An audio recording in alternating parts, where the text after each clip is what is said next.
Quando a escuridão chama, não há como escapar. Infelizmente, nem todos os espíritos podem descansar em paz.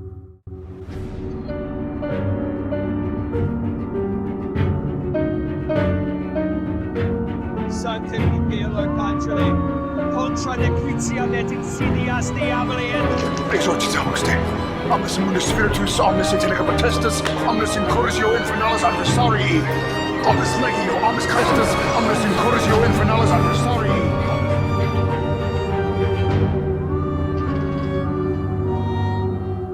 Hoje vamos falar sobre Felicitas de Goodman. Felicitas nasceu em 1914, em Budapeste. Ela foi uma linguista, antropóloga altamente conceituada. Ela estudou tradução, interpretação e trabalhou durante muitos anos como tradutora e autora de resumos científicos em diversos idiomas. Ela tinha mestrado em linguística desde 1968 e depois se dedicou à antropologia. Após completar um trabalho de campo na cidade do México de Yucatán, ela escreveu livros e dissertações sobre transestático e também lecionou linguística e antropologia na Universidade de Denison. O livro Possessão foi um de seus maiores sucessos. Nele, o leitor tem acesso completo aos delicados aspectos que envolveram a história de Anneliese Michel. A escritora Felicitas reuniu um material vasto e detalhado de entrevistas, transcrições do julgamento, gravações feitas durante inúmeros rituais de exorcismos que Anneliese passou, bem como estudos de caso, de experiência religiosa em várias culturas, para poder contar essa história que virou notícia no mundo todo. Depois, esse livro acabou sendo usado como base para o filme O Exorcismo de Emily Rose, de 2005, dirigido por Scott Derrickson. Bem, o livro de Felicitas traz a história de uma jovem alemã chamada Anneliese Michel, que nasceu em 21 de setembro de 1952. Ela vivia com os pais, Anna e Joseph Michel, e com mais 3 irmãs. Seus pais eram católicos e, devido a isso, a Anneliese teve uma profunda educação religiosa. Mas em 1968, aos 16 anos, Anneliese começou a apresentar sintomas e comportamentos que foram evidenciados como epilepsia, aliado aí a um quadro de esquizofrenia. Aos 17 anos, a jovem sofreu uma convulsão. A partir disso, ela foi afetada e recebeu um diagnóstico, um quadro clínico como epilética. Enfim, ela foi internada em um hospital psiquiátrico, aí ficou 1 ano em tratamento. E depois que ela saiu, ela se matriculou na universidade, em Würzburg. É alemão, tá, gente? E ela estudou nessa universidade pedagogia e teologia. Ela era vista como muito religiosa, sensível, e durante o período na universidade, ela morou em um alojamento estudantil. E foi aí que ela começou a ficar mal. Ela entrou numa profunda depressão e começou a apresentar sinais e comportamentos anormais. Ela começou a ouvir vozes, ver figuras demoníacas. E as vozes diziam que ela estava condenada, que ela ia para o inferno. Enfim, certa vez ela tentou rezar e entrou em convulsão. E assustada, ela chegou a procurar os médicos, porque ela já tinha histórico, de problemas neurológicos. Os médicos receitaram psicotrópicos para ela tomar, medicação forte, Mas a medicação acabou que não ajudou, acabou não evitando as crises de convulsão e muito menos fez desaparecer as vozes demoníacas que Anneliese escutava. E sem respostas, Anneliese e os pais começaram a acreditar numa possessão demoníaca. Com isso, ela acabou interrompendo um tempo aí os tratamentos e parou de tomar, os medicamentos. Bem, a partir dos anos 70 a 73, o estado de Anneliese foi piorando. Ela bebia a própria urina, fazia suas necessidades em qualquer lugar, agia com agressividade, rasgava as próprias roupas, se machucava, passou a andar nua pela casa, comia carvão, insetos e até latia. O caso de Anneliese começou a se espalhar na comunidade católica em que ela frequentava. A família estava convencida de que era uma possessão. Então, em 1973, os pais dela resolveram consultar diversos padres, para tentar aí conseguir um exorcismo. A família já vinha relatando aos padres, né, o que estava acontecendo com ela, mas nada era feito. Por enquanto, sempre, né, tentando procurar aí ajuda médica, mas sem conseguir nenhuma solução, né?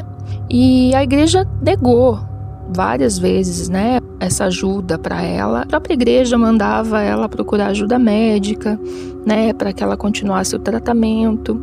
Mas conforme os meses passavam, Anneliese só piorava, né? Anneliese e a família até chegaram a participar de uma peregrinação à cidade de San Damiano, no norte da Itália, o que não deu muito certo para Anneliese. E com todos os episódios que vinham acontecendo, os pais de Anneliese mais uma vez tentaram entrar em contato com a Igreja Católica para pedir, né, que os padres fizessem uma sessão de exorcismo. A igreja revelou para a família que para uma cerimônia de exorcismos, né, os pais de Anneliese deveriam ter uma autorização do bispo da igreja, né, tinha que ser avaliado o caso. E então foi enviado uma avaliação do diagnóstico dela de epilepsia, que foi emitido por um dos neurologistas que tratou a Anneliese ali de 1973 a 75, e a partir desse diagnóstico, né, que em 75 o estado de Anneliese já estava no limite, né, e o padre Adolf Rodewig fez um relatório a partir desse diagnóstico, que ele teve acesso, né, esse diagnóstico médico. Ele fez um relatório teológico sobre o caso e documentou tudo, relatando, né, que a jovem estava possuída e que precisava de um exorcismo. Mas a permissão só foi adiantada porque o padre Ernest Alt viu a jovem e acreditou que ela realmente estava possuída. Ele pessoalmente levou ao bispo da região o relatório e o bispo concedeu ao padre local, Arnold Hens, a permissão de exorcizar Anneliese. Detalhe, tudo no mais absoluto sigilo. O bispo Joseph Stang encarregou o padre Arnold Hens na função de exorcista principal e o padre Ernest Alt como auxiliar no procedimento de exorcismo, realizado de acordo com o ritual romano de 1614. Durante os rituais religiosos, Anneliese foi orientada a voltar a usar os seus medicamentos, mas mesmo assim, após 10 meses e aproximadamente 67 exorcismos, alguns com duração de até 4 horas diretas, numa sexta-feira santa de 1976, de acordo com os pais, em 30 de junho, Anneliese recebeu a absolvição do padre Hens. Em 1º de julho de 1976, ela faleceu aos 23 anos. Como ela mesma havia previsto a própria morte, e Anneliese estava exausta, numa condição física precária, e acabou falecendo. No dia que Anneliese morreu, um médico foi chamado para avaliar o estado de Anneliese. E esse médico, ele se recusou a emitir um atestado de óbito, porque a Anneliese apresentava sinais de espancamento, inanição. Ela tinha contusões no rosto, nos braços, nas mãos, nas pernas. O médico não tinha certeza de que ela tinha morrido mesmo de causas naturais. E mais cedo naquele dia, o padre teria mencionado ali que ela tinha sido possuída e tinha passado por um exorcismo. Posteriormente, aí, na autópsia que foi realizada, ficou determinado que a causa da morte de Anneliese foi desnutrição e desidratação, causadas principalmente pelas sessões de exorcismo em que Anneliese ficava horas sem comer, sem tomar água. Esse caso chamou muita atenção na época, né, devido aos detalhes que foram a público. Os pais de Anneliese e os padres envolvidos no exorcismo acabaram sendo levados a julgamento aí por homicídio culposo. O tribunal ouviu os médicos, familiares e os amigos e os religiosos aí para chegar a um veredito. Foi um caso muito polêmico, né, que debateu aí parentalidade, religião, ciência, além de indicar ali abuso físico e psicológico. Então o Estado abriu um inquérito para começar a investigação, no caso que ficou aí conhecido como o caso de Kingenberg, e promoveu uma discussão entre religiosos e profissionais da área de saúde, né, onde afirmavam aí a a teoria da suposta possessão demoníaca e um caso de doença mental tratada aí de forma inconveniente. Todas as sessões de exorcismo de Anneliese foram documentadas e gravadas, né, em fitas de áudio, mais de 40 fitas mais ou menos. E nesses áudios se ouvia, né, que Anneliese jogava objetos contra a parede, latia como um cachorro, ria estridentemente, ela chegou até a romper os ligamentos dos joelhos, enfim. Um dos episódios mais bizarros é que ela apresentou uma voz masculina e teria confessado aí que estava possuída por 6 demônios, os quais os padres batizaram de faces do diabo, que foi Lúcifer, Caim, Judas, Nero e Hitler, e um padre Fleischmann, um padre que caiu em desgraça aí lá pelos séculos XVI. Sabe o nome? Kein und der Hitler. Fettstimme. Das war 6. Oh, den haben wir gelogen. Den habt ihr dazu. E de acordo com relatos dos padres, os 6 demônios foram exorcizados em 31 de outubro de 1975, no dia do Halloween, mas sem resultados, né?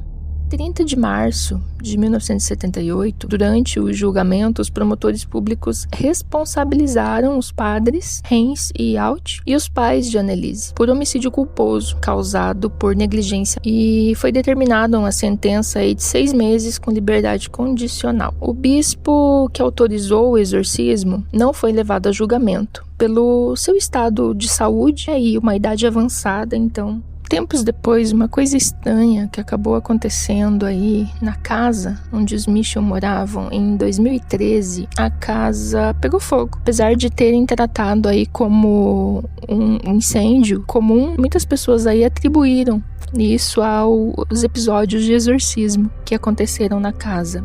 Em 2005, a Ana, a mãe da Anneliese, foi entrevistada por um jornal inglês. Ela já em idade avançada, né, com seus 80 e poucos anos, ainda morava na mesma casa e disse que visitava o túmulo com frequência, né, sempre que podia. Apesar de todas as polêmicas do caso que envolveu, né, a morte da sua filha, ela disse que não se arrependia de ter permitido o exorcismo de Anneliese, porque ela disse que Anneliese morreu para salvar outras almas perdidas, né, e expiar os seus pecados. Uma outra curiosidade é que em 1997, muitas revelações dos demônios que possuíam Anneliese foram coletadas, né, durante todo o ritual de exorcismo. Muitas coisas foram coletadas, né, e documentadas. E essas informações, essas revelações dos demônios foram publicadas e disponíveis aí ao público geral em 1997. Então elas estão aí disponíveis na rede. Com certeza. E com tudo isso, podemos dizer que a ciência busca compreender, a religião tenta consolar, mas o mal nos lembra que nenhuma verdade é completa sem a coragem de enfrentá-lo.